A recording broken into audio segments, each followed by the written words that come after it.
Hello and welcome to this video. I will show with you step by step how to buy product from CNfans. So if you want to buy product, go to Google, search for CNfans. This is the keyword, click the first website here, search for t-shirt. In this case, if you want to buy a t-shirt, click the product you want to buy, click submit, choose the product here.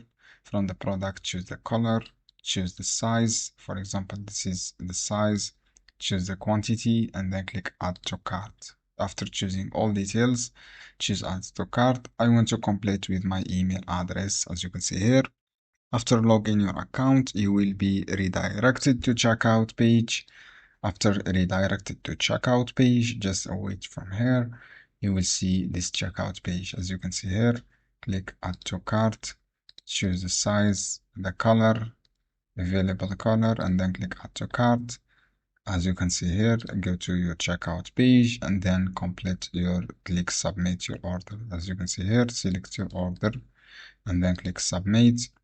After that, click confirm, choose your payments method from here, click buy now, and then click agree. This one, I have agree, click buy now. You will buy product at the payment method and complete pay order. I hope this guide helpful.